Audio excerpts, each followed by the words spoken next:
sa ating pagpapatuloy mga kababayan, mga kapatid, muli sinasagot ko ang Tapos Badong. ako yung sasabihin yung kawawa naman. Oh. Gago, Daniel Rason. Oh, bakit Ulul. Ulul ka, Daniel Rason. Putang ina mo ka. Yan ang masasabi ko sa'yo. Putang ina mo ka, Daniel Rason. At putang ina mo, ang nanay mo. Yan. Yan ngayon ang ugali ni Badong na nasapian na ng 10 demonyo, isa roon tatay niya. Yun po mga kapatid. Bakit ko ipinapatugtog yan mga kababayan? Kasi ang Badong ngayon, iba na ugali ngayon. Sinungaling, mapagbintang, nanonolsol. Ang kadahilan na lang dyan, mayroon kasi siyang sama ng kanyang kalooban, personal. Hindi naman to nagrereklamo pagdating sa aral kasi kung ganyan pa yan, sa panahon pala ng Brother Eli, lalayas na to. Sasabihin, Brother Eli, mali dito. Ayaw ko rito. Ang aral dito, mali. Pero dahil ang kanyang galit at kanyang paggawawala dito, pagre-reveal din niya sa MCGI, hindi naman to dahil sa aral kundi dahil sa kanyang personal na galit sa pamilyar son. Dahil ayon sa kanya, 22 years siyang nandyan. 22 years siya ngayon nandyan sa MCGI na siya ay inaapi ng pamilya Rason. Ang tawag nga dyan is royal family. Ngayon si Brother Daniel na lang ang siwa, dito na siya ngayon bumuelo. Idinama niya ang buong kapatiran MCGI. Mga kapatid, ito na po yung part 3 sa kanyang video. Kaya ko hinahati-hati dahil sa sobrang haba. Nais ko lang na sagutin lahat ang kanyang mga kadaldalan, kasinungalingan at kabaklaan sa kanyang bibig. Hindi ko siya sabi siya'y bakla. Ang kabaklaan ng kanyang bibig, ito ay aking sasagutin. Well, mga kapatid, as I've said, I am not pro Brother Eli Soriano. And I am not... Sinungaling. Sinungaling. Ay mga kapatid, I am not pro Brother Eli Soriano. Ano ko ngayon? Kaplastikan. You are a really great pretender. Nagpe-pretend ka lang na isa kang matinong kapatid. Lalo na nung nandito pa ang Brother Eli, pero ngayon nagpakita ka na ng katotohanan kung ano ka. Badong, ngayon ay nasapian ka na ng 10 demonyo, isa roon tatay mo. At anti-Brother Eli Soriano as well. I am pro-truth, mga kapatid. Di sinungaling lang talaga. Anong pro-truth? Kung pro-truth ka, Badong, kahit pa sa panahon ng Brother Eli, lumayas ka na. Ang MCGI, sabi mo kulto. Kung kulto, di sana noon pa. Bakit ngayon ka lang nagwala? Kita mo kapatid, kinuha niya yung kanyang inunguya, siguro wala ng langaw. For me and for Huwag ka na mag-isip, Badong. Kasi alam niyo ba mga kapatid, kababayan, pag ang tao ay nag-isip kung ano ang kanyang sasabihin, nag-isip yan kung paano siya magsisinungaling. Kita mo? I am not pro at hindi rin anti kay Brother Eli, kundi pro-truth. Sinungaling. Ganyan naman talaga yan pagkaanak ka ng tatay mo, Badong. 8:44 ng Juan, pagka ganun anak ka roon, talagang lahat ng paraan ginagawa mo para lang mapagtakpan ang iyong mga kasinungalingan. Muli mga kabayan, ito ay part 3 at nandito si Badong na naman nagsalita sa channel ni The Heard Truth na ang may-ari dito is si Ali na ngayon hindi talaga makalabas-labas sa kanyang pagmumuka dito sa kanyang mismo channel dahil siguro ito, tansya ko lang naman ba Ali? Siguro ito ay aliwas. Hindi ko naman sinasabing magandang lalaki to, hindi ko rin sinasabing pangit, pero pakiramdam ko aliwas to dahil nahihiya siya sa kanyang pagmumuka. Kita mo naman. Lagi niya pinagsasabi, pinagsasalita dito ang mga kagaya ni Badong, ni Sage Perez, si Nikki, para siya magkamal na maraming pera dahil kay YouTube, dahil monetize na itong channel niya. Sinong nakinabang? Siya. Sa anong paraan? Sa personal niyang pangangailangan. Ang nakakasama lang dito, naninira sila. Bakit sila? Kasi kasama si Ali at saka ito si Badong. Naninira sila sa karangalang iniingat-ingatan dito ng mga kapatiran, lalo na dito sa Iglesia ng Diyos kay Kristo Jesus. To some, mga kapatid, hindi lang po kokonti, hindi lang iilan. Sa maraming mga kapatid, si Brother Eli ay naging hudyat o Huwag ka na mag-isip pa dong. Sabihin mo na lang, nagsisinungaling ako kasi sumapi na sa akin ang 10 demonyo. Dahil mula nung umalis ang Brother Eli, ito na yung pagkakataon para ako'y magrebelde. Ihahayag ko na ang dito na yung aking tatay, siyang nagdidikta sa akin sa pagkakataong ito. Ganun na lang, huwag kang titinga-tingala din, mag-isip-isip ka pa kung ano sasabihin mo. Detahin mo na lang. Ako ngayon, alipin na ngayon ng kadiliman. Ganun, tapos maintindihan na kita dyan at congratulate ko pa kita dyan pagka ganyan. Naging kasangkapan ng Diyos para sa pagbabagong buhay po nila. So hindi po natin we cannot deny that fact, mga kapatid.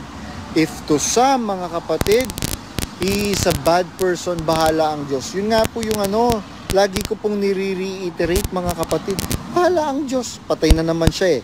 Ang ano po ngayon, itong So, ibig lang sabihin talaga, Badong, sinungaling ka.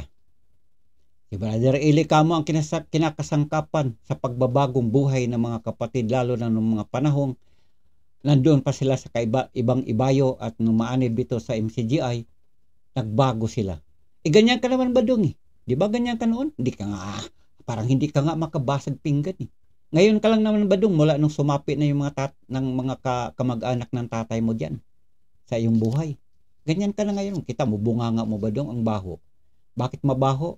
Ang mga pinagsasabi nito, puro mga kasinungalingan. Talo pa dito, patay na daga. Dahil pag nagsisinungaling ang tao, masahol pa sa isang mabahong patay na daga. Dahil tagus-tagusan hanggang sa espiritual na bagay ang paninira nitong si Badong. Si Daniel Rason. Kaya nga, sabi nga nung namin, nung tutor namin, si attorney Chavit Singson, sabi niya, itanong mo nga kung naniniwala ba si Daniel Rason na yung kanyang tsuhin na... Bakit mo ginagamit si Chavit Singson? Badong, magpapakampi ka doon? Oy, Mr. Chavit Singson, ginagamit na naman yung pangalan mo dito sa walang kabuluhan. Ginagamit na naman ito si Badong. Mr. Chavit Singson. Ikaw dito wala ka namang kinalaman sa mga bagay nito pero ginagamit ang pangalan mo. Palibhasa ito si Badong, tatanga-tanga to eh. Basta na lang gamit ng mga pangalan na may pangalan dyan. Wala namang kinalaman dyan. Ganyan ang mga taong nasapian.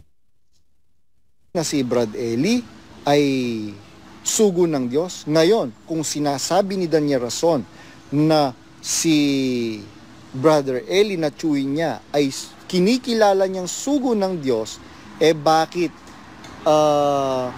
binaboy niya, hindi niya binigyan ng respeto o paggalang ang kamatayan ni Brother Eli Soriano? Bakit niya nasabi yan, mga kapatid? Ito yung dahilan. Bakit nasabi niya ang mga bagay na yan? Na iyan hindi niya binigyang respeto ang kanyang tiyuhin. Alam mo ba dong, kadaldalan mo lang, gusto mo lang talagang sirain ang imahe ng Brother Daniel sa kasalukuyan. Dahil bakit? Ito, makinig kayo mga kababayan. Ito ang dahil Ayan. Tapos ako yung sasabihin yung kawawa naman. Gago, Daniel Rason. Ulul ka, Daniel Rason. Putang ina mo ka. Yan ang masasabi ko sa'yo. Putang ina mo ka, Daniel Rason. At putang ina mo ang nanay mo. Yan. Hindi naman niya masabi yan, mga kababayan, mga ganong pananalita kung wala siyang personal na galit. Kasi kung idadaan natin sa doktrina at saka sa aral, ayon sa pananampalataya, hindi ka naman pwede magsalita niyan, Badong. Kasi lumalabas ka lang talaga or kaya ganyan, di mo masasabi ang ganyan. Kasi lalo mo lang ipakilala na mayroon ka ng 10 demonyo na sa iyong katawan at isa doon tatay mo. Para naman kunting pino baga. Pero dahil nabanggit mo ang bagay na yan, Badong, katunayan lang at ibig lamang sabihin, ikaw ngayon ay iba na kaysa noon. Na kinikilala niyang sugo ng Diyos, mga kapatid. Kaya ganun po. Ngayon, kung hindi naman, wala po siyang lulusutan, mga kapatid. Kung hindi mo naman kinikilala, Daniel Rason, na sugo ng Diyos yung uncle mo na nagbigay sa'yo ng karapatan upang at nagkatiwala sa'yo sa kapatiran, saan ka kumuha ngayon ng karapatan para Saan ka ngayon kumuha ng karapatan? Alam mo ba dong, nagpapakilala ka lang talaga, na ikaw ay naiinggit, ikaw ay nagsiselos, naninibugho sa kalagayan ngayon ni Brother Daniel. Bakit? Kung hindi ka naman kasi naiinggit ka ngayon, isipin mo, banggitin mo yung mga bagay-bagay ng ganyan. Sino may sabi sa'yo hindi naniniwalang sugo ang Brother Eli Soriano?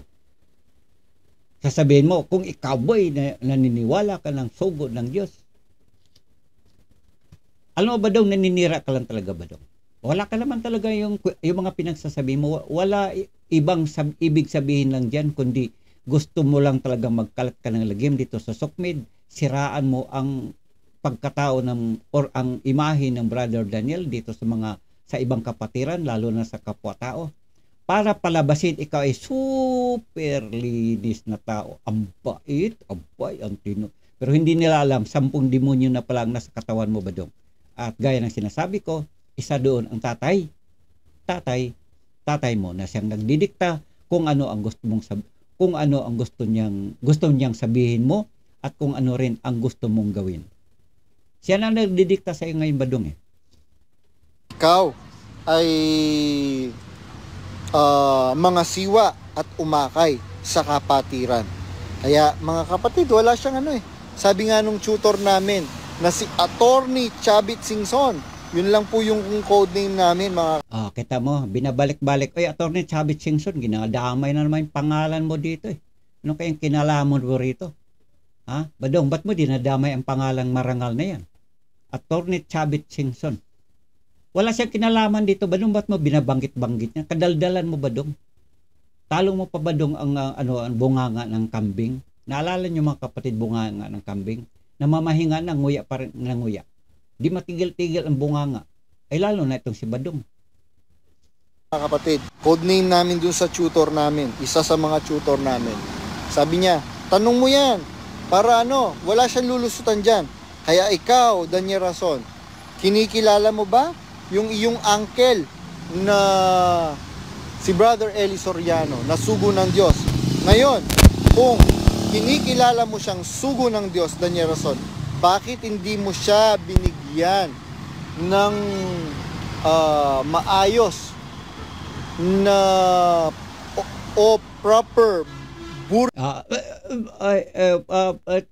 kita mo si Badong, hindi na makapagsalita. Ganyan, Badong, ang mga nag-iimbento na mga dapat sabihin sa ikasisira ng kapwa mo.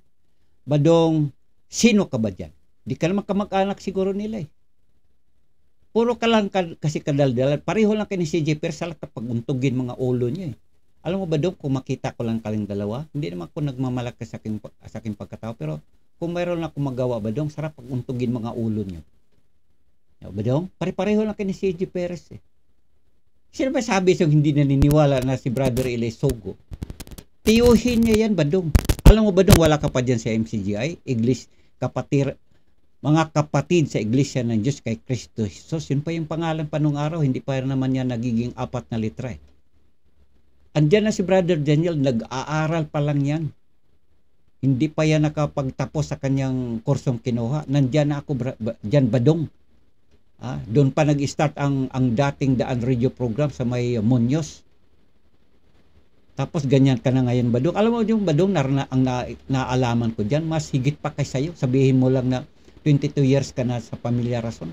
Higit pa yung naalaman ko dyan sa'yo, Badong. Ang iyo, personal lang nagalit yan sa pamilya. Kaya lahat ng mga diskarte mo dito, Badong, kasiraan sa pamilya Hindi mo naman pwedeng murahin. Putang ina.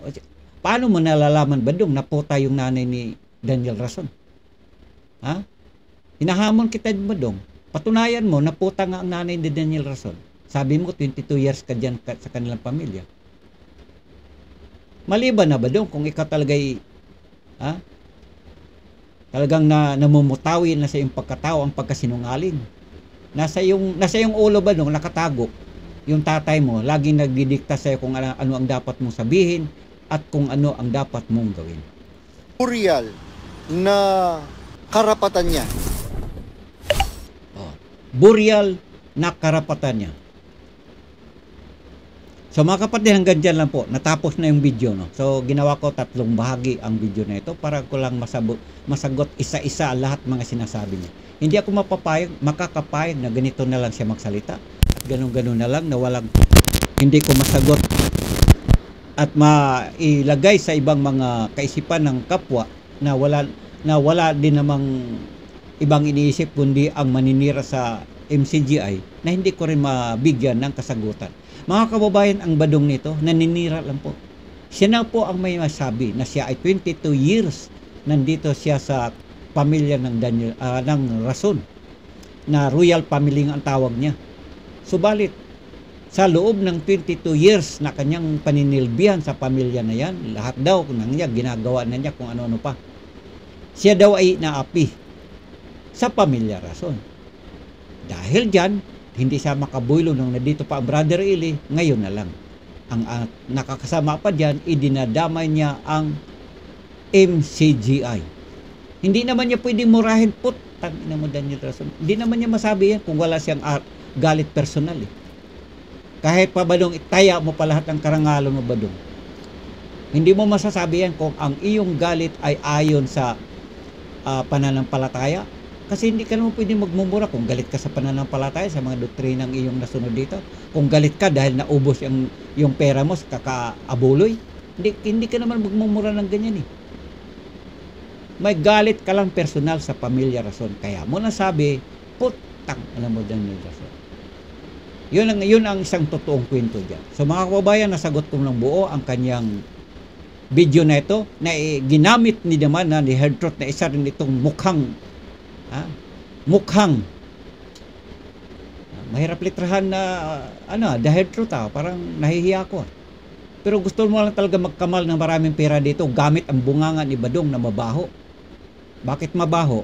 Mabaho dahil yung mga pinagsasabi niya, talo pa dito ang patay na daga. Nakakasira ng karangalan ng kapwa dahil sa paninira. Ito namang si Ali, kukuya-kuya ko sa tabi. Sige lang Badong, bira Badong, ako bahala sa iyo, i-upload ko lahat yung mga video mo. Pag mayroon ng oras na swelduhan galing kay YouTube, ako bahala sa iyo. Di ba? Di ba, Herdtrot? Mukha ka lang talagang mayroon kang tatanggaping ayuda kay YouTube. Hindi mo lang ito magagawa, Ali, kung wala ka ring pangarap sa buhay mo mapuno yung bulsa mo sa mga pilak at ginto. Para ka rin si Judas, no? Herdtrot, para ka rin si Judas. Magkamal ka lang ng pilak at ginto, bahala na ang Panginoon ay mapahamak. Mga kababayan, hanggang dito na lang po ang ating pagsagot. Tinapos ko lang sa 3 bahagi ang pag-reaction sa video na to ni Badong para ko rin namang masagot ang lahat ng mga pinagsasabi nilang ito. Abangan po may kasunod, si CJ Perez na naman muli ang ating sasagutin. Ang kapatiran ninyo at ang kapatid ninyong si Felix Mortibi ay nagpapasalamat sa inyong pagsubaybay. Salamat din po sa mga naniniwala sa akin at salamat lang din naman sa hindi naniniwala sa aking ipinaglalaban. Sa ngalan ng kapatiran, sa ngalan ng MCGI, ako po ay nakikisagot sa mga ikinakalat ng mga kampon ng mga nasa kademonyuhan. Isa na rito yung mga exiter. Maraming salamat, magandang araw. Bye-bye na muna.